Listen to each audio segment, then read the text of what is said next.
Hey y'all, it's Mikhail here. Welcome to my live stream. I'm out here right off of the 17 freeway near the Lexington Reservoir, checking out a site that I've heard about. There's no petroglyphs here, but this is an ancient village site. Who knows how long this was a village site before the Ohlone, I think maybe the Tamian Ohlone were here, before they were extirpated and it was turned into a reservoir to serve for water for people from the Bay Area and from the Santa Cruz area. So this is an area that was very early on colonized by the Spanish and everything, but this site here, it doesn't have anything built on it except for a reservoir, which means that these features that I'm going to show you right now, I'm going to just take you guys on a short tour of this little village site. The features I'm going to show you here could disappear within the next couple decades as this reservoir is filled and emptied. Everything silts over. This made of sandstone, which also wears. These are really beautiful, and I'll show you why. But this site could disappear within a couple years, a couple decades, if we don't actually do anything to protect it. You can see there's some houses behind. There's beautiful redwood trees, oaks, bay. Just did a hike with my mom through a redwood, oak, and bay forest. This area is really beautiful. There's a lot of useful plants around. Anyways, let's join me in my shadow here and look at this first feature here. This is an elliptical mortar. Maybe I'll switch sides so you don't see my shadow so strongly. Hello. All right, here we go. This is an elliptical mortar right here. Most mortars are round. The elliptical ones are kind of unique. It means it could have started out as like a metate grinding stone and then deepened. You can see on the rim there's this beautiful yellow, orange, red color that comes out. I don't know exactly what that's from, oxidation or something. We'll step over right next to it. Here's another one of these. Beautiful, wide mortar. This one is round, you can see, and there's little plants growing underneath, or growing in there.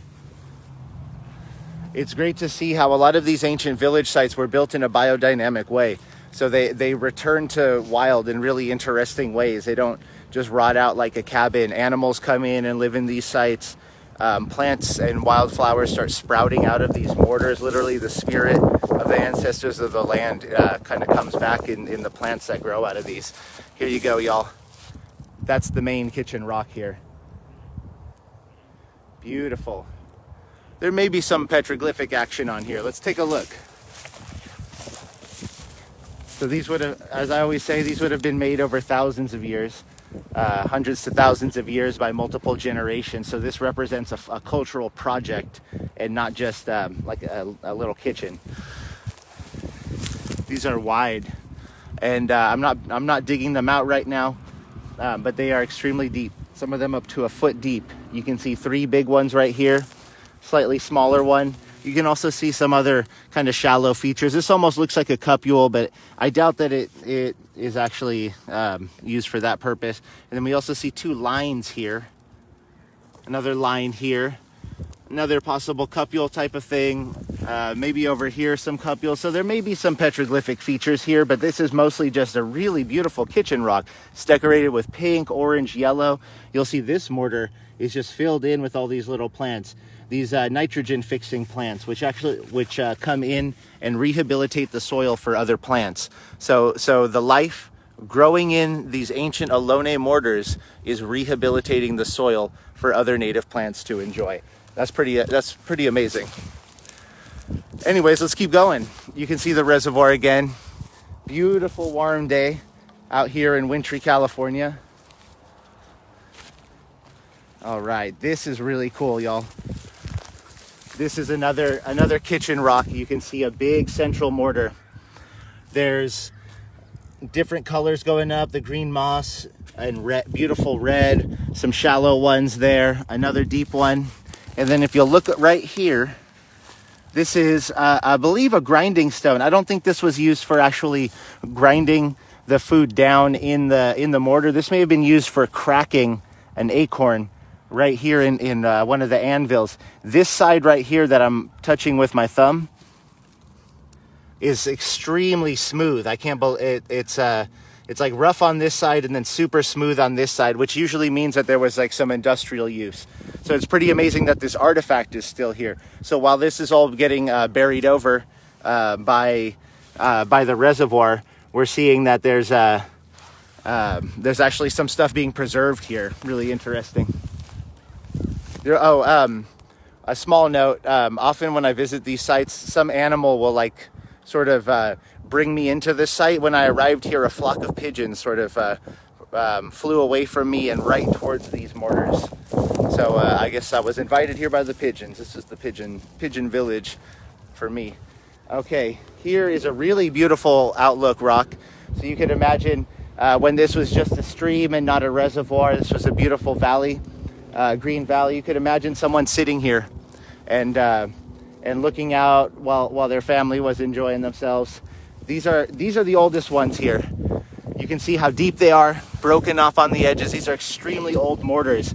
I actually found this old seashell in one of them. So this seashell doesn't come from this area. We're on the other side of the mountains from the sea. So this probably is part of an ancient shell, sort of shell middens area here. So this is sacred, and I'm gonna leave that in the mortar.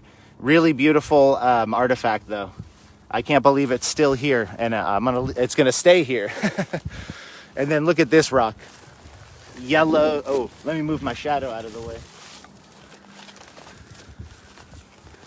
Yellows, reds, orange, this beautiful white sandstone, these features here, this mortar, there's some other smooth features. Doubtful that they're cupules, but this stone has seen a lot of love for a long time and probably represented a good place to gather.